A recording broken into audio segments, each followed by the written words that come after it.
Hare Krishna. After A long time ഒരു cooking video ആയിട്ടാണ് ഞാൻ വന്നിട്ടുള്ളത്. അപ്പോൾ ഇന്നത്തെ ഡിന്നർ പ്രസാദം എന്ന് പറയുന്നത് നമ്മുടെ ജൽഫ്രീസി അതുപോലെ തന്നെ അരിപ്പത്തിരിയാണ് കേട്ടോ.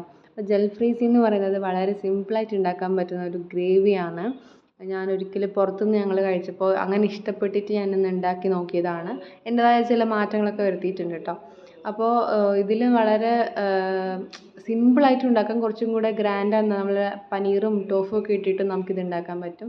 അപ്പോൾ എൻ്റെ കയ്യിൽ കുറച്ച് ഫ്രഷ് വെജിറ്റബിൾസ് കിട്ടിയപ്പോൾ ഞാൻ അത് വെച്ച് ഉണ്ടാക്കിയെന്നേ ഉള്ളൂ. നമ്മളെ ബ്രോക്കോളി അതുപോലെ തന്നെ ആലു അതൊക്കെ എൻ്റെ കയ്യിൽ കുറച്ച് ഫ്രഷ് ആയിട്ടുണ്ട്. അപ്പോൾ ഞാൻ അത് വെച്ച് ഉണ്ടാക്കിയെന്നേ ഉള്ളൂ. നമ്മുടെ കയ്യിൽ തന്നെയുള്ള ടൊമാറ്റോസ് അതിന് നമ്മൾ കുറച്ച് ജ്യൂസാക്കി എടുക്കുക. പിന്നെ ടൊമാറ്റോ കച്ചപ്പ് ആഡ് ചെയ്യുക. അതൊക്കെ കസൂരി മേത്തി അതൊക്കെ ഇട്ട് കഴിഞ്ഞാൽ തന്നെ കുറച്ച് റെസ്റ്റോറൻറ്റ് സ്റ്റൈലിൽ നമുക്ക് നല്ലപോലെ ഈ ഒരു ഗ്രേവി ഉണ്ടാക്കിയെടുക്കാൻ പറ്റും. കുറേ കൂടെ വേവുള്ള വെജിറ്റബിൾസ് ആണെങ്കിൽ നമ്മൾ ഹാഫ് ബോയിൽ എടുത്തു കഴിഞ്ഞാൽ കുറേ കൂടെ സിമ്പിളായിരിക്കും നമ്മുടെ ഈ ഒരു കുക്കിംഗ്. അപ്പോൾ അങ്ങനെ വളരെ ഈസി ആയിട്ട് ഉണ്ടാക്കിയെടുക്കാൻ പറ്റുന്ന ഒരു ഗ്രേവിയാണ്. റെസ്റ്റോറൻറ്റ് സ്റ്റൈലൊന്നും ആയിട്ടില്ലെങ്കിലും ഏകദേശം ആ ഒരു രൂപത്തിലാക്കി എടുത്തിട്ടുണ്ട് ഈ ഒരു ഗ്രേവിനെ.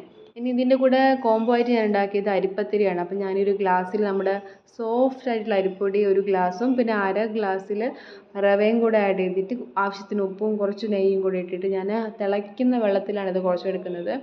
ആദ്യം അതൊന്ന് എന്താ പറയുക സ്പൂൺ വെച്ചിട്ടൊന്ന് ഇളക്കി പിന്നെ ഒരു ചൂട് കുറച്ച് കുറഞ്ഞപ്പോൾ എൻ്റെ കൈ കൊണ്ട് ഞാൻ നമ്മുടെ ചപ്പാത്തിയൊക്കെ കുഴക്കണ പോലെ കുഴച്ചെടുത്തു. ഈ ഒരു മാവ് കൊണ്ട് തന്നെ നമുക്ക് പൂരി ഉണ്ടാക്കാമെന്ന് ഞാൻ പറഞ്ഞു കേട്ടിട്ടുണ്ട്. പക്ഷേ ഞാനത് ട്രൈ ചെയ്ത് നോക്കി എനിക്കങ്ങനെ പൊന്തിയൊന്നും വന്നില്ല. അതുകൊണ്ട് ഞാൻ പിന്നെ പത്തിരി തന്നെ ഉണ്ടാക്കി.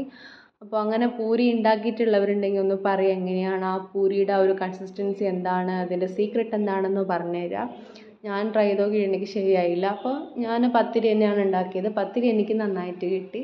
അപ്പോൾ ഞാൻ ആദ്യം ഒട്ടും എന്തായിരുന്നില്ല, ഒട്ടും എനിക്ക് കുക്കിങ്ങിനെ പറ്റി ABCD അറിയില്ല. പക്ഷേ ഇപ്പം ഞാൻ കുറച്ച് ഇമ്പ്രൂവ് ആയി. I proud my self. Hare ball. Radhe Radhe.